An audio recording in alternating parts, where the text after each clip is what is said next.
அத்தியாயம் 9. ஒரு டேக். மாலை அமைதியாக இருந்தது. வாழ்க்கை அறையின் அமைதியை கலைத்து தொலைக்காட்சியின் மென்மையான ஓசை மட்டுமே இருந்தது. லைலா தனது அறையில் மாடியில் இருந்தாள். அவளுடைய சொந்த உலகில் மூழ்கியிருந்தாள். அவளுடைய அம்மா சாரா சோபாவில் அமர்ந்திருந்தாள். சலிப்பு குடியேறுவதை உணர்ந்தாள். அவர்கள் 1 மணி நேரத்திற்கு முன்பு இரவு உணவை முடித்துவிட்டார்கள். இப்போது அவளுடைய நேர்த்தியான ஆனால் வசதியான கருப்பு பட்டு பைஜாமாக்களை அணிந்திருந்த சாரா டிவியை வெறுமையாகப் பார்த்துக் கொண்டிருந்தாள். அவளுடைய மனம் நேற்றைய நிகழ்வுகளைப் பற்றி அலைந்து கொண்டிருந்தது. டிங்டாங். கதவு மணியின் திடீர் சத்தம் அவளை எண்ணங்களிலிருந்து மீட்டெடுத்தது. அவள் கதவை நோக்கிப் பார்த்தாள். ஆர்வம் தூண்டியது. இந்த நேரத்தில் அது யாராக இருக்கலாம்? அவள் யோசித்தாள். அது லைலாவின் தோள்களில் ஒருவராக இருக்கலாம் என்று நினைத்தாள். சாரா எழுந்து கதவை நோக்கி நடந்தாள். கண் லென்ஸைப் பார்த்தாள். அவள் பார்த்தது அவளுடைய இதயத்தைத் துடிக்க வைத்தது. வெளியே நின்றிருந்த நோவா எப்போதும் போல் அழகாக இருந்தான். அவளுடைய ஆரம்ப அதிர்ச்சி விரைவாக அவளால் சரியாக புரிந்து கொள்ள முடியாத உணர்ச்சிகளின் படபடப்பாக மாறியது. நோவா. அவள் சற்று அதிர்ச்சியுடன் கிசுகிசுத்தாள். கடந்த முறை அவர்களுக்கு வாய்ப்பு கிடைக்காததால் அவளுடன் பேசுவதற்காக அவன் இங்கே வந்திருக்கலாம் என்று நினைத்து, லைலாவுக்காக அவன் இங்கே இருக்கிறான் என்று நினைத்தபோது ஏமாற்றத்தின் வேதனை அவளைத் தாக்கியது. தன்னைத்தானே மீறி ஒரு சிறிய சோகமான புன்னகை அவள் உதடுகளில் தொட்டது. நான் ஏன் இப்படி உணர்கிறேன்? அவள் நினைத்தாள். அவள் கையை ஆழ்மனதில் மார்பை பிடித்துக் கொண்டது. அங்கு அவள் ஒரு மந்தமான வலியை உணர்ந்தாள். இது வேலை அழுத்தமாக இருக்க வேண்டும் என்று அவள் நியாயப்படுத்தினாள். குழப்பமான உணர்ச்சிகளை ஒதுக்கித் தள்ள முயன்றாள்.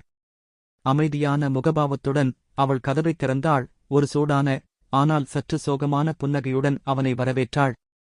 ஹலோ நோவா. இங்கே லைலா? அவள் கேட்டாள். அவள் குரல் அவள் வெளிப்படுத்த விரும்பாத சோகத்தின் தொனியைக் கொண்டிருந்தது. நோவாவின் பதில் அவளை முற்றிலும் ஆச்சரியப்படுத்தியது. அவன் சிரித்தான். அவன் கண்கள் அவள் கண்களைப் பார்த்து, இல்லை, நான் உனக்காக இங்கே இருக்கிறேன் என்றான். அவன் வார்த்தைகள் நேரடியானவை, ஆனால் அவன் அவளைப் பார்த்த விதம் அவளுடைய இதயத்தைத் துடிக்க வைத்தது. சாராவின் கன்னங்கள் சிவப்பு நிறத்தில் சிவந்தன. அவள் விரைவாக தன் பார்வையைத் தவிர்த்து தன் வெட்கத்தை மறைக்க முயன்றாள். முட்டாள். அவள் அமைதியாக முணுமுணுத்தாள். திட்டுவது போல் ஒலிக்க முயன்றாள். ஆனால் அவள் குரலில் இருந்த அரவணைப்பை மறைக்கத் தவறினாள். அவள் திரும்பி தன்னைத்தானே சமாதானப்படுத்திக் கொள்ள முயன்றாள். ஆனால் நோவா முடிக்கவில்லை. அருகில் வந்து அவன் மெதுவாக அவள் கன்னத்தை எடுத்து அவள் முகத்தை அவன் பக்கம் சாய்த்தான். அவன் தொடுதல் அவள் முதுகுத்தண்டில் ஒரு நடுக்கத்தை ஏற்படுத்தியது. தயாராகு. அவன் மெதுவாகச் சொன்னான். அவன் குரல் மறுப்புக்கு இடமளிக்கவில்லை. நாங்கள் வெளியே செல்கிறோம். சாராவின் இதயம் அவள் மார்பில் படபடத்தது. அவள் சம்மதமாக தலையசைத்தபோது அவள் காதுகள் இளஞ்சிவப்பு நிறமாக மாறியது. அவள் சத்தமாக சத்தமிட்டு வெளியே சென்று அவசரமாக தன் அறைக்கு பின்வாங்கினாள். அவளுடைய அசைவுகள் அவளுடைய குழப்பமான நிலையில் கிட்டத்தட்ட நகைச்சுவையாக இருந்தன. அவள் நடைபாதையில் மறைந்ததும் நோவாவால் தனக்குள் புன்னகைக்காமல் இருக்க முடியவில்லை. சாரா தயாராக தனது அறைக்கு விரைந்தபோது நோவா சாதாரணமாக வீட்டிற்குள் நுழைந்து வசதியான சோபாவில் வீட்டில் தன்னைக் காட்டிக்கொண்டான். அவர் வாழ்க்கை அறையைச் சுற்றிப் பார்த்தார். காற்றில் பரவியிருந்த புதிய மலர் வாசனையால் உடனடியாகத் தாக்கப்பட்டார். நறுமணம் லேசானதாகவும் இனிமையானதாகவும் சந்தேகத்திற்கு இடமின்றி பெண்மையாகவும் இருந்தது. ஆழ்ந்த மூச்சை எடுத்துக்கொண்டு அவர் புன்னகைக்காமல் இருக்க முடியவில்லை. இங்கே புதிய பூக்களின் வாசனை இருக்கிறது என்று அவர் சத்தமாக யோசித்தார். இனிமையான நறுமணம் சாரா மீதான அவரது அபிமானத்தை அதிகரித்தது. அவள் உண்மையிலேயே ஒரு நல்ல இல்லத்தரசி என்று அவர் ஒரு புன்னகையுடன் நினைத்தார். அறையை மிகவும் வரவேற்கும் விதமாக மாற்றியமைத்த விவரங்களுக்கு கவனம் செலுத்தியதை பாராட்டினார். அவரது கண்கள் வாழ்க்கை அறையின் மீது அலைந்து திரிந்தன. எல்லாம் எவ்வாறு சரியாக அமைந்திருந்தன என்பதைக் கவனித்தன. மெத்தைகள் பளபளப்பாக இருந்தன. காபி டேபிள் கரைப்படாமல் இருந்தது. சிறிய அலங்காரங்கள் கூட சிந்தனையுடன் அமைக்கப்பட்டிருந்தன. சாரா தனது வீட்டைப் பற்றி பெருமைப்படுவது தெளிவாகத் தெரிந்தது. மேலும் நோவா அவளுடைய இந்தப் பக்கத்தை இன்னும் அதிகமாக பாராட்டினார். சோபாவில் மீண்டும் அமர்ந்த அவர் திருப்தியான பெருமூச்சு விட்டார். இந்த மாலை ஏற்கனவே ஒரு நல்ல தொடக்கமாக இருந்தது. நோவல் பின்.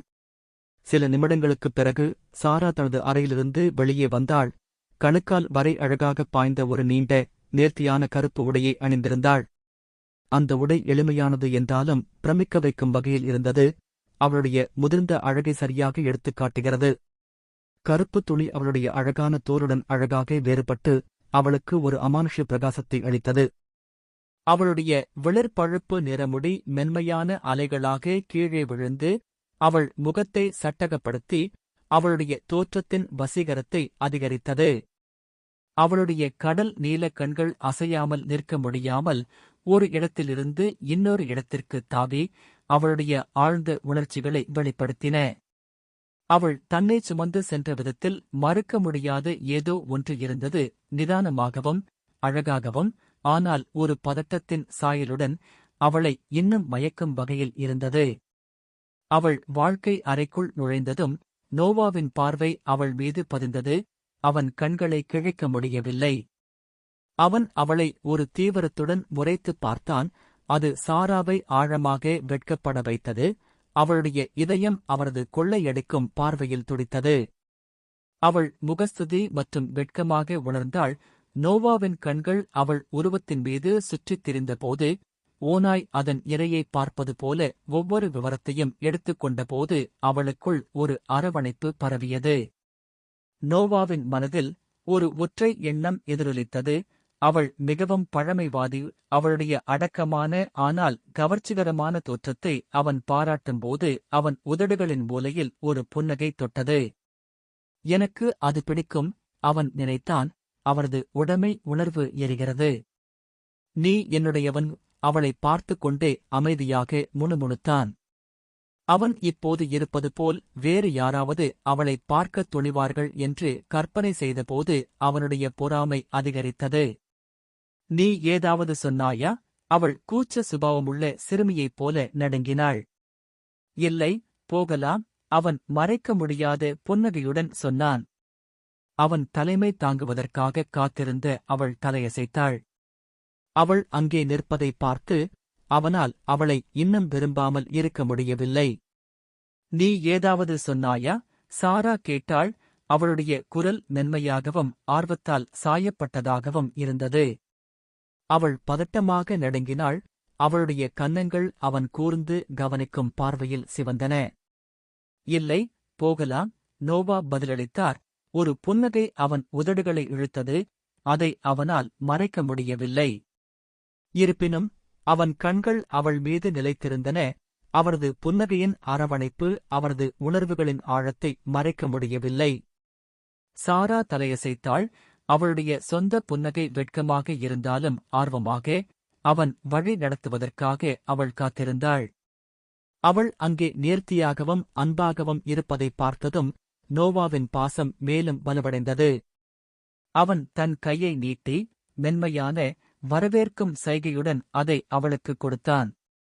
அவர்கள் ஒன்றாக வெளியே செல்லும்போது நோவா அவளை பார்ப்பதை தவிர்க்க முடியவில்லை. மிகவும் அழகாக உடையணிந்து மிகவும் கவனத்துடன் தன் பக்கத்தில் இருந்த அவளை பார்த்தது அவனுக்கு ஒரு திருப்தி உணர்வை ஏற்படுத்தியது. சாரா லம்போர்கினியின் ஆடம்பரமான தோல் இருக்கையில் அமர்ந்து மடியில் இருந்த தனது சிறிய பையை சரிசெய்து கொண்டபோது அவள் ஒரு ஆர்வமுள்ள புன்னகையுடன் நோவாவை பார்த்தாள். சரி, நாம் எங்கே போகிறோம்? அவள் கேட்டாள். காரின் உட்புற விளக்குகளின் மென்மையான ஒளியை அவள் கண்கள் பிரதிபலித்தன. நோவா பதிலளிக்கும் முன் அவன் மனதில் ஒரு பழக்கமான மணி ஒலித்தது. டிங். அல்டிமேட் சாய்ஸ் சிஸ்டம் செயல்படுத்தப்பட்டது.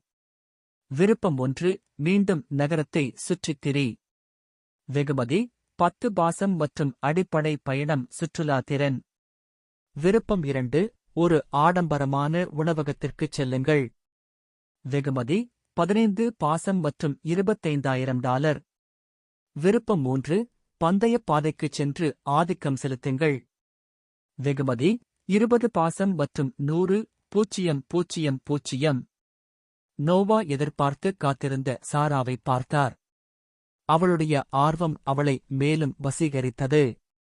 விருப்பம் 3, நோவா அமைதியாக மனதில் முணுமுணுக்கிறார். டிங். 100,000XX04 இல் முடியும் வங்கிக் கணக்கில் வெகுமதியாக வழங்கப்பட்டது. தற்போதைய இருப்பு 15,882,000. டிங். 20 பாசம் தொகுப்பாளர் பாதையில் ஆதிக்கம் செலுத்தும்போது வெகுமதியாக வழங்கப்படும். சிஸ்டம் வெகுமதியை பார்த்து நோவா ஒரு நொடி குழப்பமான தோற்றத்தைக் காட்டி பின்னர் அதை மறைத்தார். சிஸ்டம் என் மீதான நபரின் பாசத்தை மாற்றாது என்று தெரிகிறது. ஆனால் நான் எடுக்கும் செயல் எனக்கு பாசத்தை பெற வழிவகுக்கும். நோவா அதைப் பற்றி யோசித்தபோது உணர்ந்தார். அது நல்லது. அந்த அமைப்பு அவளுடைய பாசத்தை அதிகப்படுத்தியதால் அவள் என்னை நேசிக்க வேண்டும் என்று நான் விரும்பவில்லை. எல்லாவற்றிற்கும் மேலாக அவள் என் மனைவியாக இருப்பாள். அவன் தன் இலக்கை அவளிடம் சொல்வதற்காக காத்திருந்த சாராவை முறைத்து பார்த்தபடி அவன் நினைத்தான். இல்லை, அது ஒரு ரகசியம், நோவா சொன்னான். அவன் அவளை பார்க்கும்போது அவனது குறும்பு புன்னகை விரிந்தது. ராஸ்கல், அவள் முணுமுணுத்தாள். இந்த முறை சற்று சத்தமாக. அவளுடைய கன்னங்கள் லேசாக சிவந்தன. அவள் பார்வை ஜன்னலுக்கு வெளியே நிலையாக இருந்தது. ஆனால் அவளுடைய வாயின் மூலைகள் தயக்கத்துடன் புன்னகையில் துடித்தன. நோவாவால் அவளுடைய எதிர்வினையைப் பார்த்து சிரிக்காமல் இருக்க முடியவில்லை. சத்தம் சூடாகவும் உண்மையானதாகவும் இருந்தது, இரவின் சிலிர்ப்பிற்கு மாறாக. இது வேடிக்கையாக இல்லை, சாரா சொன்னாள். அவளுடைய குரல் ஒரு மெல்லிய கத்தலுடன். அவள் ஜன்னலுக்கு வெளியே தொடர்ந்து பார்த்து தனது வேடிக்கையை மறைக்க முயன்றாள். என்னை நம்பு. நோவா அவளைப் பார்க்கத் திரும்பியபோது அவரது குரல் மென்மையாக மாறியது. நாம் எங்கு செல்கிறோம் என்பது உங்களுக்கு பிடிக்கும். அத்தியாயம் 10. பந்தயப் பாதை. என்னை நம்பு, நோவா சொன்னான். அவன் குரல் மென்மையாகி அவளை பார்க்கத் திரும்பியது. நாங்கள் எங்கு செல்கிறோம் என்பதை நீ விரும்புவாய். விரைவில் அவர்கள் தங்கள் இலக்கை அடைந்தனர். நோவா ஒரு நல்ல வெளிச்சமான வாகன நிறுத்துமிடமாக மாறினார். கார் மெதுவாக நின்றபோது சாராவின் கண்கள் ஆச்சரியத்திலும் மகிழ்ச்சியிலும் விரிந்தன. பந்தயப் பாதைக்கு வருக, நோவா அறிவித்து காரிலிருந்து இறங்கி ஒரு மலர்ச்சியுடன் அவளுக்காக கதவைத் திறந்தார். சாரா பிரமிப்புடன் சுற்றிப் பார்த்து வெளியேறினார். எனக்கு பந்தயங்களைப் பார்ப்பது பிடிக்கும் என்று உனக்கு எப்படித் தெரியும்? லைலா முன்பே உன்னிடம் சொன்னாளா? அவள் குரல் உற்சாகத்தால் நிறைந்தது என்று கேட்டாள். நோவா புன்னகையுடன் தலையை ஆட்டினாள். இல்லை, ஒரு அதிர்ஷ்டமான யூகம். அவள் அவனது பதிலைச் செயல்படுத்தும்போது திடீரென்று ஒரு எண்ணம் சாராவைத் தாக்கியது. அவளுடைய உற்சாகம் சற்று மங்கியது. ஓ இல்லை, நான் வெளியே செல்கிறேன் என்று லைலாவிடம் சொல்ல மறந்துவிட்டேன். அவள் கூச்சலிட்டாள். அவளுடைய கை உள்ளுணர்வாக அவளுடைய தொலைபேசியை அடைந்தது. அவள் அழைப்பைச் செய்வதற்கு முன் நோவா மெதுவாக அவள் கையை பிடித்தாள். பரவாயில்லை என்று அவர் உறுதியளித்தார். நீ கொஞ்ச நேரம் வெளியே சென்றிருந்தாய், சீக்கிரம் திரும்பிவிடுவாய் என்று அவளுக்கு குறுஞ்செய்தி அனுப்பு. கவலைப்படத் தேவையில்லை. சாரா ஒரு கணம் அவனைப் பார்த்தாள். அவன் கண்களில் அமைதியான நம்பிக்கையைக் கண்டதும் அவளுடைய ஆரம்பக் கவலை தணிந்தது. ஒரு தலையசைப்புடன் அவள் விரைவாக லைலாவுக்கு ஒரு செய்தியைத் தட்டச்சு செய்து அவள் விரைவில் திரும்பி வருவாள் என்று அவளுக்குத் தெரிவித்தாள். அவள் குறுஞ்செய்தி அனுப்பியதும் நோவா மீண்டும் அவள் கையை பிடித்து இந்த முறை பார்வையாளர்கள் பகுதியை நோக்கி அழைத்துச் சென்றான். பந்தயப் பாதை ஆச்சரியப்படும் விதமாக நிரம்பியிருந்தது. போட்டியிடத் தயாராக இருந்த நேர்த்தியான சக்தி வாய்ந்த கார்களின் வரிசையுடன். அவற்றில் போர்ஷே 911, ஃபோர்டு மஸ்டாங் மற்றும் கோர்வெட் போன்ற மாடல்கள் இருந்தன. அவற்றின் இயந்திரங்கள் ஏற்கனவே எதிர்பார்ப்புடன் சத்தமிட்டன. நோவாவின் லம்போர்கினி இயற்கையாகவே சுற்றியுள்ள அனைவரின் கவனத்தையும் ஈர்த்தது. பார்வையாளர்களும் பந்தய வீரர்களும் இந்த புதியவர் போட்டியில் சேரப்போகிறாரா என்று ஊகிக்கத் தொடங்கினர். பந்தய வீரர்களில் ஒருவரான பணக்கார 2ஆம் தலைமுறை வாரிசின் பாகமாக தெரிந்து ஒரு இளைஞன் நோவாவை அணுகினான். லம்போர்கினியை பார்த்ததும் அவன் கண்கள் வியப்பால் மின்னின. நல்ல சவாரி, மனிதனே என்று அந்த நபர் கையை நீட்டினார். நான் ஜாக்சன், சொல்லப்போனால். அங்கே போர்ஷே 911 என்னுடையது. நோவா கைகுலுக்கி அறிமுகங்களை பரிமாறிக்கொண்டார். ஜாக்சன் 20களின் முற்பகுதியில் இருப்பதாக தோன்றியது. வாழ்நாள் முழுவதும் வேகமான கார்களில் சுற்றி வந்த ஒருவரின் நம்பிக்கையான நிதானமான நடத்தையுடன். உன்னைப் போன்ற ஒரு லம்போவை நான் எப்போதும் விரும்பினேன். ஜாக்சன் போற்றுதலும் விரக்தியும் கலந்த தொனியில் தொடர்ந்தார். ஆனால் இப்போது என்னிடம் போதுமான பாக்கெட் பணம் இல்லை.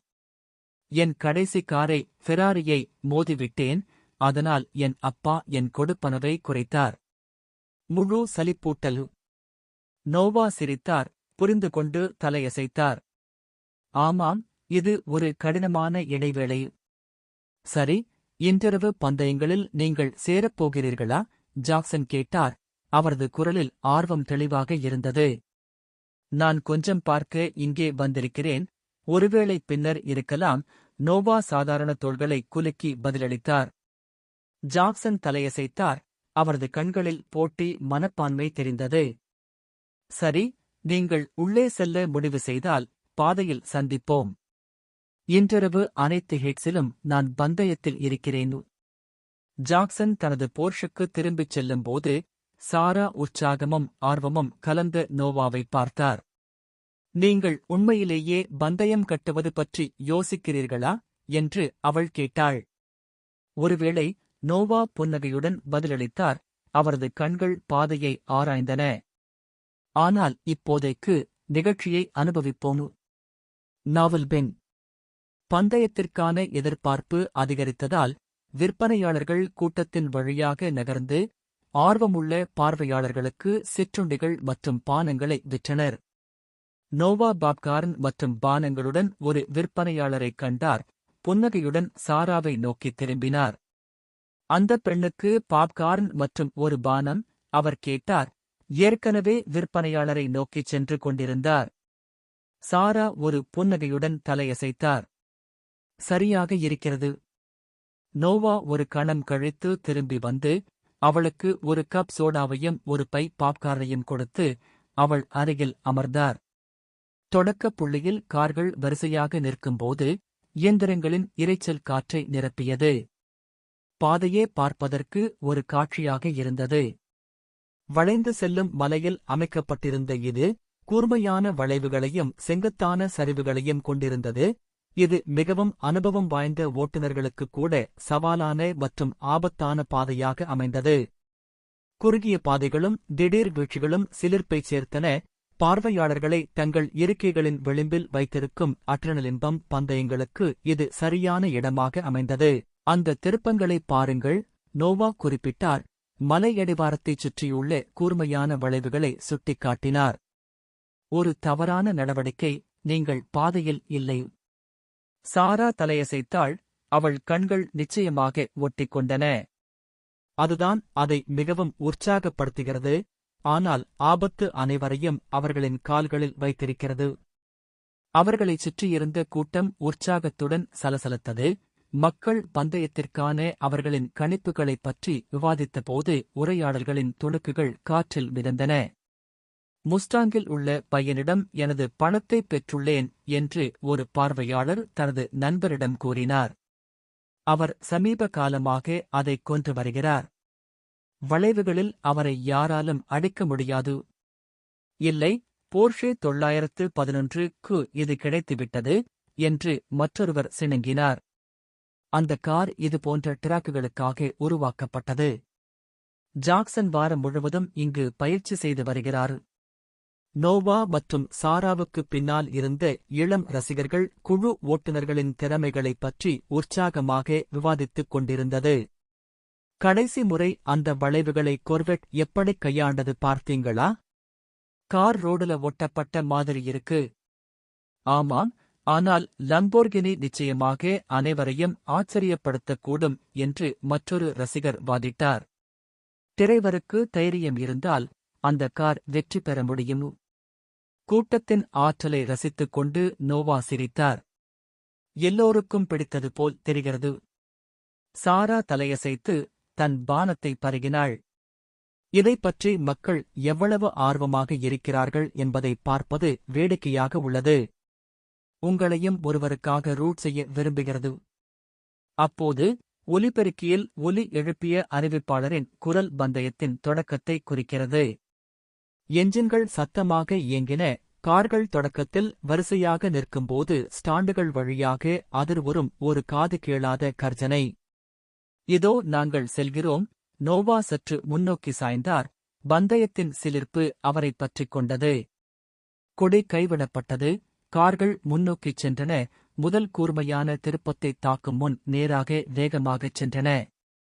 முஸ்டாங் ஆரம்பத்தில் முன்னிலை பெற்றது, துல்லியமாக வளைவைச் சுற்றிச் சென்றது. ஆனால் போர்ஷே 911 அதன் வாலில் சரியாக இருந்தது, திறமையாக வளைவுகளை வழிநடத்தியது. பந்தயம் தொடர்ந்தபோது ஓட்டுநர்கள் தங்கள் கார்களை வரம்பிற்குள் தள்ளினார்கள், டயர்கள் நிலக்கீல் மீது சத்தமிட்டபடி அவர்கள் பதவிக்காக போராடினர். ஒவ்வொரு நெருங்கிய அழைப்பிலும் கூட்டம் ஆரவாரம் மற்றும் மூச்சுத்திணறல் வெடித்தது. ஆபத்தான வளைவுகள் மற்றும் செங்குத்தான துளிகள் அனைவரையும் தங்கள் இருக்கைகளின் நுனியில் வைத்தன. முழுக்க முழுக்க செயலில் மூழ்கி விரிந்த கண்களுடன் பார்த்துக் கொண்டிருந்த சாராவை நோவா பார்த்தான். அவள் தன்னை மிகவும் ரசிப்பதைக் கண்டு மகிழ்ச்சியுடன் சிரித்தான். முஸ்டாங் மற்றும் போர்ஷே 911 ஆகிய இரண்டும் கால் முதல் கால் வரை சென்றதால் பந்தயம் தீவிரமடைந்தது. ஒவ்வொரு காரும் கூர்மையான திருப்பங்கள் மற்றும் செங்குத்தான சாய்வுகள் மூலம் குறிப்பிடத்தக்க திறமையுடன் சூழ்ச்சி செய்தன. பார்வையாளர்கள் தங்கள் காலடியில் இருந்தனர். இரு கார்களும் முன்னணிக்காக சண்டையிடும்போது அவர்களின் ஆரவாரம் எஞ்சின்களின் கர்ஜனையுடன் கலந்து கொண்டிருந்தது. இறுதிக்கட்டத்தை நெருங்கும்போது யார் மேலிடம் வருவார்கள் என்று சொல்ல முடியாது. இரண்டு கார்களும் ஃபினிஷ் லைனை நோக்கி விரைந்தன. அருகருகே எஞ்சின்கள் வரம்பிற்குள் தள்ளியது. இரண்டு கார்களும் லைனைக் கடக்கும்போது கூட்டம் மூச்சை அடக்கியது. காற்றில் பதற்றம் நிலவியது. பாதையைச் சுற்றியுள்ள அனைவரும் முன்னோக்கி சாய்ந்து முடிவைப் பார்க்க சிரமப்பட்டனர். இருப்பினும் நோவா அமைதியான புன்னகையுடன் பின்னால் சாய்ந்தார். போர்ஷே வெற்றி பெற்றது. அது சில மில்லி வினாடிகள் வேகமாக இருந்தது என்று அவர் குரல் நம்பிக்கையுடன் கூறினார். அவருக்குப் பின்னால் இருந்த ஒருவர் கேலி செய்தார். இதுவரை யாரும் பார்க்கவில்லை, மில்லி வினாடிகள் வித்தியாசத்தை பார்த்ததாக கூறுகிறீர்களா? நீங்கள் யார் என்று நினைக்கிறீர்கள்? நோவா திரும்பி புன்னகைத்தார். பார்ப்போம். சில நிமிடங்களுக்குப் பிறகு அறிவிப்பாளரின் குரல் ஸ்பீக்கர்கள் வழியாக ஒலித்தது. நாங்கள் முடிவின் மீது வார் சோதனை செய்கிறோம். தயவுசெய்து இருங்கள். அதிகாரிகள் மெதுவான காட்சிகளை ஆய்வு செய்ததால் பதற்றம் அதிகரித்தது. இறுதியாக திரை முடிவைக் காட்டியது. போர்ஷே உண்மையில் வெற்றி பெற்றது. முஸ்டாங்கிற்கு முன் ஒரு நொடியின் ஒரு பகுதியைக் கடந்தது. நோவாவுக்குப் பின்னால் இருந்தவர் அலட்சியமாக குரட்டை விட்டாலும் கூட்டம் ஆரவாரத்தில் வெடித்தது. அதிர்ஷ்டமான யூகம். நோவா சிரித்துக்கொண்டே தன் கவனத்தை மீண்டும் சாராவின் பக்கம் திருப்பினான். அடுத்த போட்டியில் பங்கேற்க வேண்டுமா? அவன் கண்கள் குறும்புடன் மின்ன கேட்டான்.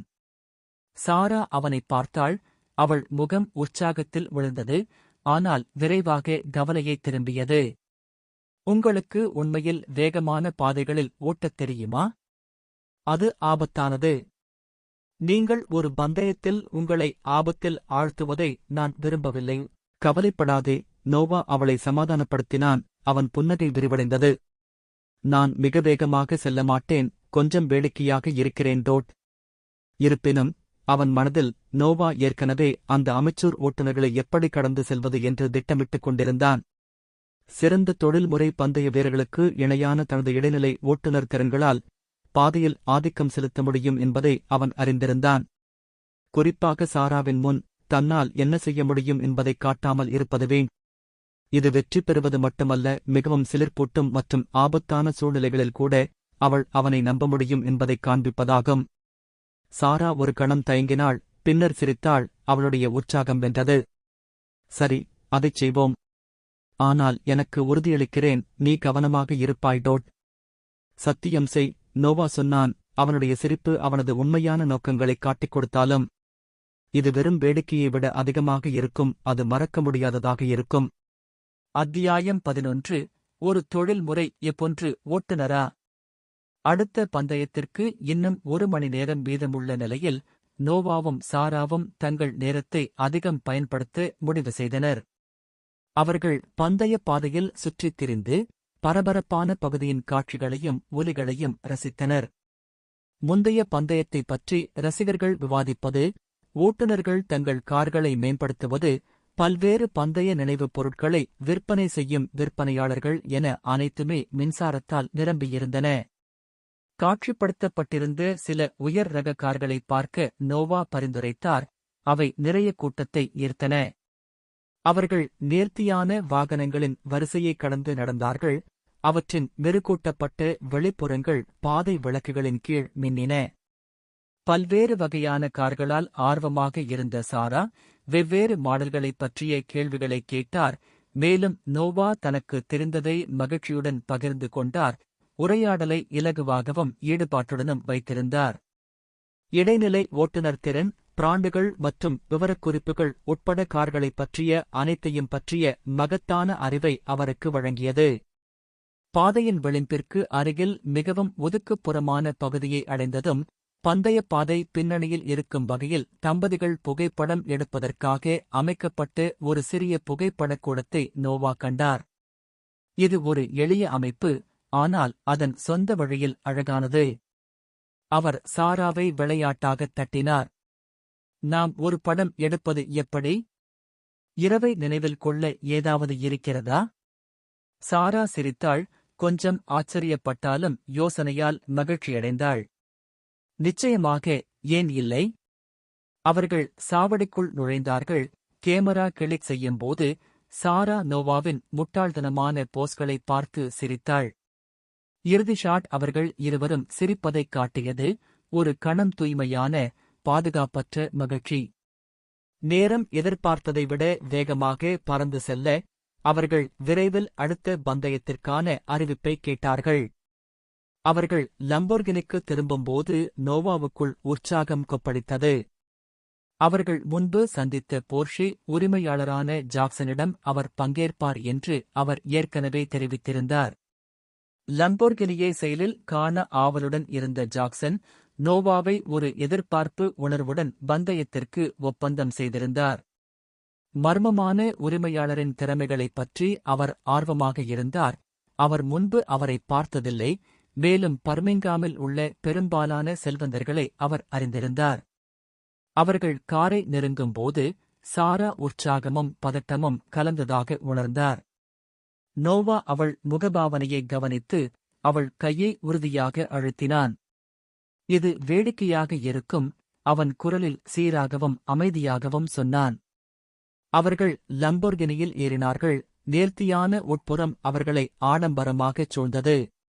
அவர்கள் தொடக்கக் கோட்டை நோக்கி ஓட்டிச் செல்லும்போது நோவா தனது நரம்புகளில் அட்ரினலின் பம்ப் செய்யத் தொடங்குவதை உணர முடிந்தது. பாதையில் உள்ள வளிமண்டலம் மின்சாரமாக இருந்தது. எதிர்பார்ப்புடன் கூடிய காற்று அடர்த்தியாக இருந்தது. கட்டவிழ்த்து விடப்படுவதற்காக காத்திருக்கும் கூண்டில் அடைக்கப்பட்ட மிருகங்களைப் போல இயந்திரங்களின் கர்ஜனை தரையிலும் ஒவ்வொரு பார்வையாளரின் எலும்புகளிலும் அதிர்வுகளை அனுப்பியது. மக்கள் தங்கள் இருக்கைகளில் முன்னோக்கி சாய்ந்தனர். பந்தய வீரர்கள் வரிசையாக நிறுத்தப்பட்ட தொடக்கக் கோட்டில் கண்கள் பதிந்தன. சக்தி மற்றும் மூல ஆற்றலின் கோரஸில் இயந்திரங்கள் துடித்தன. அவற்றில் நோவாவின் லம்போர்கினி இரையின் மத்தியில் ஒரு வேட்டையாடுபவரைப் போல தனித்து நின்றது. அதன் நேர்த்தியான கருப்பு வெளிப்புறம் ஃப்ளட்லைட்களின் கீழ் மின்னியது. சாரா நோவாவின் அருகில் அமர்ந்தாள். அவள் இதயம் துடித்தது. அவள் மற்ற கார்களை பார்த்தாள். போர்ஷ்கள், மஸ்டாங்ஸ் மற்றும் அவளுக்கு அடையாளம் தெரியாத சில கார்கள், அனைத்தும் பாதையை கிழிக்கத் தயாராக இருக்கும் சக்தி வாய்ந்த இயந்திரங்கள். அவள் இதற்கு முன்பு ஒரு பந்தயத்திற்கு இவ்வளவு நெருக்கமாக இருந்ததில்லை. அதன் தீவிரம் மிகப்பெரியதாக இருந்தது. நோவா, இதைப் பற்றி நீங்கள் உறுதியாக இருக்கிறீர்களா? அவள் குரலில் கவலை கலந்தது. இந்த பாதை, இது ஆபத்தானதாகத் தெரிகிறது. நோவா அவளை ஒரு உறுதியளிக்கும் புன்னகையுடன் சுட்டார். அவரது கை கியர் ஷிஃப்டில் சாதாரணமாக ஊன்றியது. சாரா, நிதானமாக இரு. நாங்கள் வேடிக்கை பார்க்க வந்துள்ளோம். ஆனால் கவுண்டவுன் தொடங்கிய நிமிடம் அவளுடைய இதயத் துடிப்பு அதிகரித்தது. விளக்குகள் சிவப்பு நிறத்தில் இருந்து பச்சை நிறமாக மின்னியது. கார்கள் காதைக் கவரும் கர்ஜனையுடன் புறப்பட்டன. திடீர் முடுக்கம் அவளை இருக்கையில் முதுகில் பொருத்தியது. அவள் உள்ளுணர்வாக அவள் இருக்கையின் விளிம்பை பிடித்தாள். அவளுடைய முழங்கால்கள் வெண்மையாக மாறியது.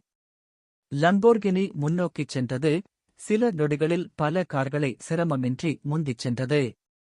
இயந்திரத்தின் கர்ஜனை ஒரு ஆழமான, கர்ஜனையான ஒலியாக இருந்தது, ஒரு சிங்கம் அதன் ஆதிக்கத்தை அறிவிப்பது போல.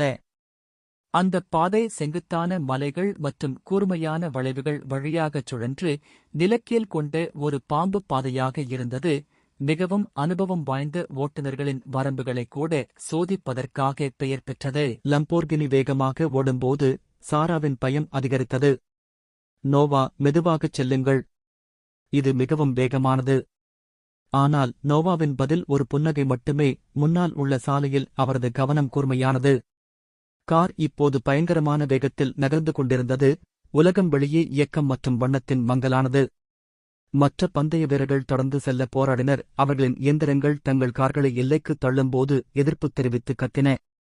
முதல் சில சுற்றுகள் தீவிரமாக இருந்தன. கூட்டத்தின் உற்சாகம் உட்பட முடியாதது, அவர்களின் ஆரவாரங்களும் மூச்சுத் திணறல்களும் பாதை முழுவதும் எதிரொலித்தன.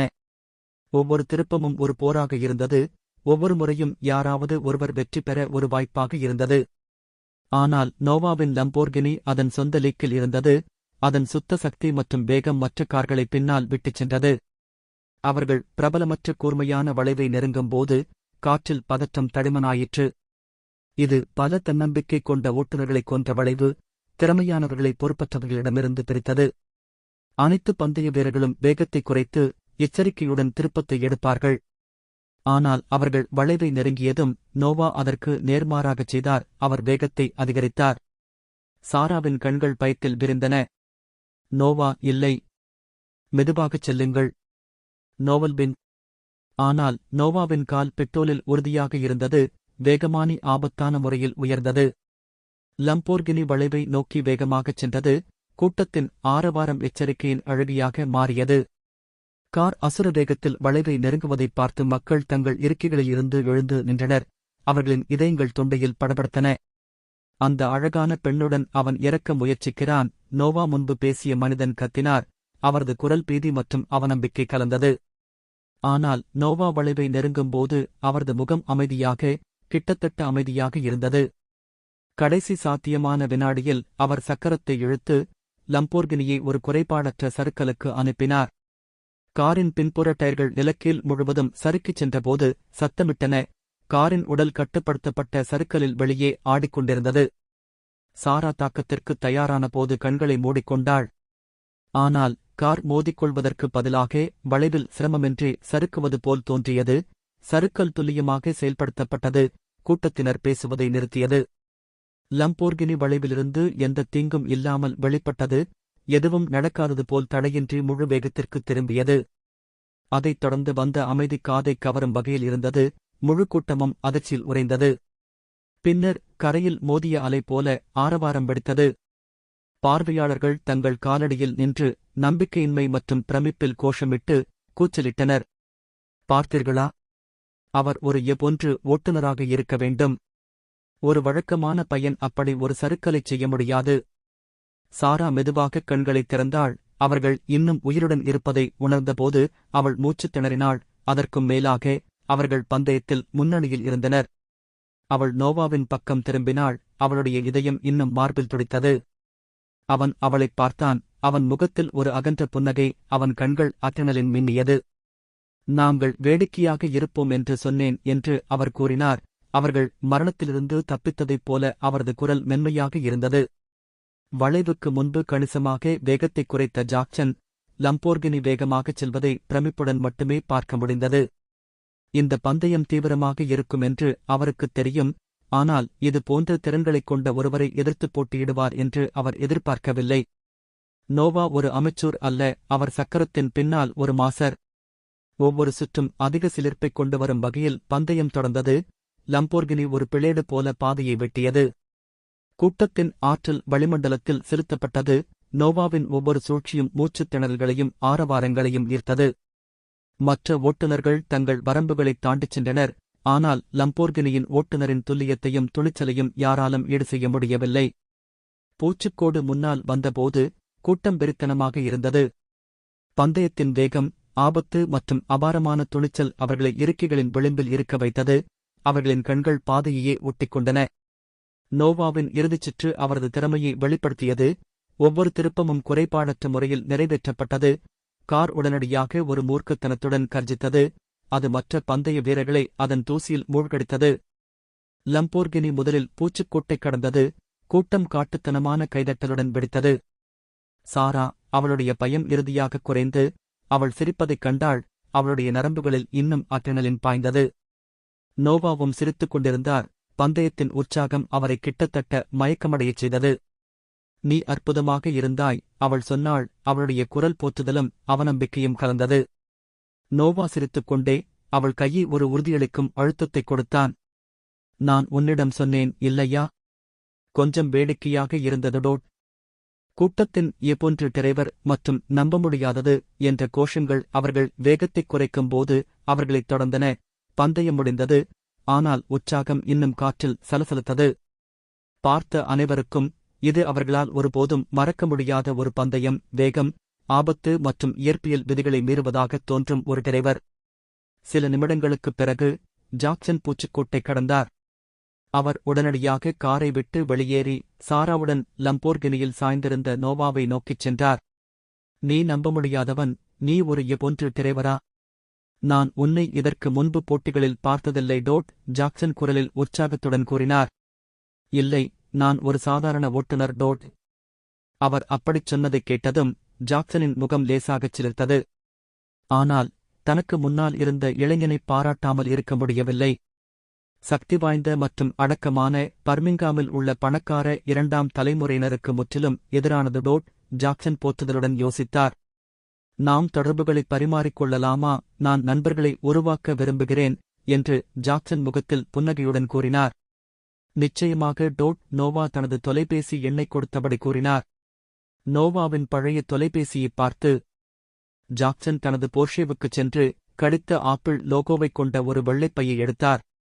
இதோ, பந்தயத்தில் வெற்றி பெற்றதற்கான வெகுமதி இது டோட். ஜாக்சன் நோவாவுக்கு 2 ஐபோன் 15 ப்ரோ மேக்ஸ் கொண்ட ஒரு பையைக் கொடுத்தபடி கூறினார். புருவத்தை உயர்த்தி அவரைப் பார்த்து, ஜாக்சன் ஒரு இணைப்பை உருவாக்க முயற்சிக்கிறார் என்பதை நோவா அறிந்தார். அவரது சைகையை ஏற்க முடிவு செய்து அவர் பையை எடுத்துக்கொள்கிறார். நன்றி என்கிறார் நோவா. விவரங்களை பரிமாறிக்கொண்டு சிறிது நேரம் சுற்றித் திரிந்த பிறகு நோவா ஜாக்சனிடமிருந்து மன்னிப்பு கேட்டுவிட்டு சாராவுடன் கிளம்பினார். தூரத்தில் லம்போர்கினியைப் பார்த்த ஜாக்சன் உறுதியாக உணர்ந்தார். நான் அவரை நெருங்க முயற்சிக்கிறேன் என்பதை அவர் உணர்ந்தது போல் தெரிகிறது. ஆனாலும் அது பெரிய விஷயமல்ல என்றாலும் அவர் பரிசை எடுத்துக்கொண்டார் டோட். என்ன ஒரு சுவாரஸ்யமான நபர். அத்தியாயம் 12. நீ என்னுடையவன். நோவாவும் சாராவும் பந்தயப் பாதையிலிருந்து விலகிச் செல்லும்போது காரில் இருந்த சூழ்நிலை நிதானமாக இருந்தது. ஆனால் அட்ரினலின் எரிபொருளால் நிரப்பப்பட்ட மாலை பொழுதிலிருந்து உற்சாக உணர்வுடன் இருந்தது. டிங். 20 பாசம் வெகுமதி அளிக்கப்படுகிறது. சாராவின் பாசம் 80 இன் கீழ் 100. பாச நிலைகள். 0 ஆழ்ந்த வெறுப்புடன் கூடிய எதிரிகள். 10 முதல் 40 வரை வெறுப்பு. 50 அந்நியன். 60 நண்பர். 70 நெருங்கிய நண்பர். 80 காதல் நாவல்பெண். 90 கூட்டாளி, முழுமையான அன்பு. 100 சரியான அன்பு, என்றென்றும் விசுவாசமானவர். சாராவின் பாசத்தைப் பார்த்து நோவா நிம்மதியடைந்தார். அவர் அந்த பெண்ணை மிகவும் விரும்பினார். மேலும் அவர் தனது மனைவியாக இருக்க விரும்பினார். முறையான தேர்வின் காரணமாக மட்டுமல்ல. பந்தயத்தின் சிலிர்ப்பிலிருந்து இன்னும் சலசலக்கும் சாரா நோவாவின் மடியில் இருந்த வெள்ளைப் பையை ஆர்வத்துடன் பார்த்தார். பையில் என்ன இருக்கிறது என்று அவள் ஆர்வத்தில் கண்கள் சுருங்கக் கேட்டாள். அதைத் திறந்து பார். நோவா வாகனம் ஓட்டும்போது முகத்தில் லேசான புன்னகையுடன் சொன்னான். சாரா பையை லேசாகத் திறந்தாள். உள்ளே 2 புத்தம் புதிய ஐபோன் 15 ப்ரோ மேக்ஸ் போன்கள் இருப்பதைக் கண்டாள். சாராவின் கண்கள் ஆச்சரியத்தில் விரிந்தன. ஜாக்சன் இவற்றை உனக்குக் கொடுத்தாரா? அப்படித்தான், அவள் நம்ப முடியாமல் கேட்டாள். ஆமாம், நோவா சாதாரணமாக பதிலளித்தார். அவரது முகத்தில் லேசான புன்னகை. அவரைப் போன்றவர்களுக்கு இது வெறும் பாக்கெட் மணி. உயர் வர்க்க வட்டாரங்களில் அவர்கள் எவ்வாறு தொடர்புகளை ஏற்படுத்துகிறார்கள் என்பதுதான் அது. சாரா மெதுவாக தலையசைத்து இதை செயல்படுத்தினாள். செல்வந்தர்கள் வித்தியாசமாக வாழ்கிறார்கள் என்பது அவளுக்கு எப்போதும் தெரியும், ஆனால் அதை செயலில் பார்ப்பது முற்றிலும் வேறு விஷயம். அது அர்த்தமுள்ளதாக இருக்கிறது என்று அவள் சிந்தனையுடன் சொன்னாள். அவர் இப்போது சந்தித்த ஒருவருக்கு அவர் எவ்வளவு தாராள மனப்பான்மையுடன் இருந்தார் என்பது சற்று அதிர்ச்சியளிக்கிறது.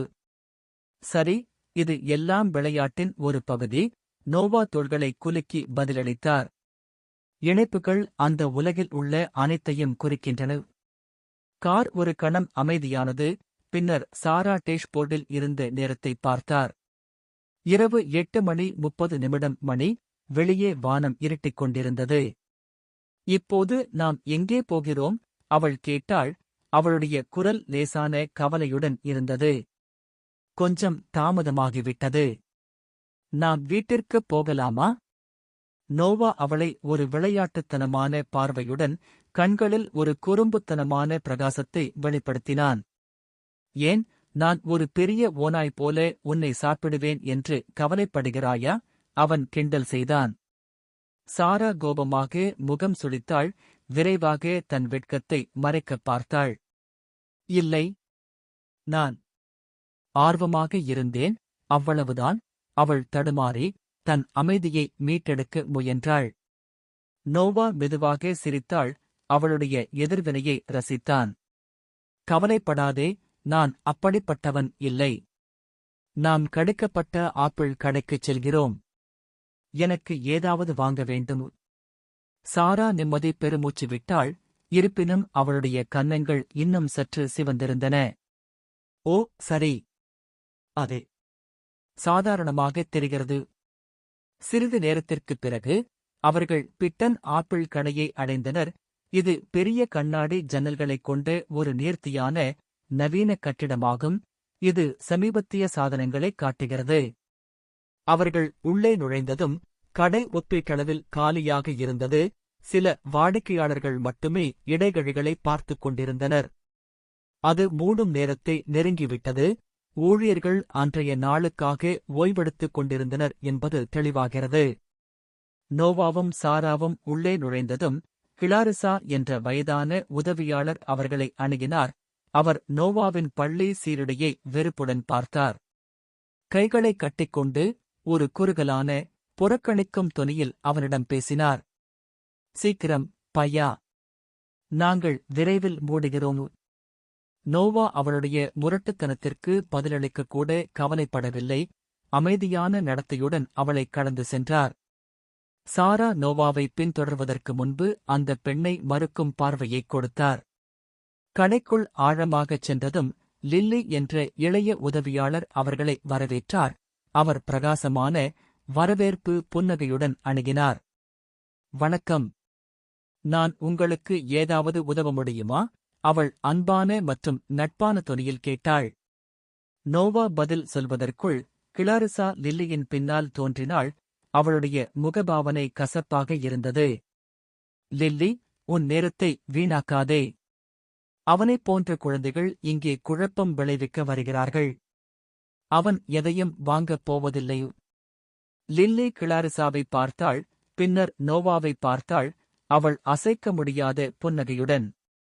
பரவாயில்லை, கிளாரிசா. நான் உதவுவதில் மகிழ்ச்சி அடைகிறேன். கிளாரிசா தெளிவாக சந்தேகத்துடன் கண்களை சுழற்றினாள். ஆனால் மேலும் வாதிடவில்லை. அவள் அருகில் நின்று தீர்ப்புப் பார்வையுடன் பார்த்துக் கொண்டிருந்தாள். நோவா லில்லியின் தொழில்முறையை பாராட்டி அவளுடைய பக்கம் திரும்பினாள். நான் 2 iPhone 15 Pro Max, 3 set Apple airports Pro Max மற்றும் 2 16-இன்ச் மேக்புக் ப்ரோ M3 மேக்ஸ் மடிக்கணினிகளை வாங்க விரும்புகிறேன். பெரிய ஆர்டரை பார்த்து லில்லி ஆச்சரியத்தில் கண் சிமிட்டினாள். ஆனால் விரைவாக அமைதியை மீட்டாள். நிச்சயமாக, அவள் சொன்னாள். அவள் விரல்கள் கடையின் டேப்லெட்டின் மேல் பறந்தன. அவள் பொருட்களை உள்ளிடத் தொடங்கினாள். அதே பார்ப்போம். 2 மேக்புக்களுக்கும் சுமார் $9,000, ஐபோன்களுக்கு $3,900, மற்றும் ஏர்போர்ட்களுக்கு $1500. எனவே மொத்தம் $14,400. தொகையைக் கேட்ட கிளாரிசா சத்தமாக குரட்டை விட்டாள். அவன் அந்த பெண்ணின் முன் காட்டுகிறான். அவன் உண்மையில் அதையெல்லாம் வாங்கப் போவதில்லை. அவளை புறக்கணித்து லில்லி ஒரு புன்னகையுடன் தொடர்ந்தாள். உனக்கு என்ன நிறங்கள் பிடிக்கும்? நோவா சாராவிடம் திரும்பி மென்மையான புன்னகையை அளித்தாள். எனக்கு கருப்பு நிறத்தில் உள்ள எல்லாவற்றிலும் ஒன்று வேண்டும். உனக்கு பிடித்த நிறம் என்ன என்று அவன் கேட்டான். செலவழிக்கப்பட்ட பணத்தின் அளவைக் கண்டு இன்னும் திகைத்துப் போன சாரா கிட்டத்தட்ட தானாகவே பதிலளித்தாள். வெள்ளை, அவள் மெதுவாகச் சொன்னாள். லில்லி தலையசைத்து வண்ணங்களைக் குறித்துக் கொண்டாள். பக்கவாட்டில் இருந்து பார்த்துக் கொண்டிருந்த கிளாரிசா தன் கைகளைக் கட்டிக்கொண்டு நோவாவை ஒரு ஆய்வுப் பார்வையைக் காட்டினாள். அவன் எதையும் வாங்கப் போவதில்லை. அவள் மூச்சுக்குக் கீழே முணுமுணுத்தாள். அவர்கள் கேட்கும் அளவுக்கு சத்தமாக. ஆந்த்.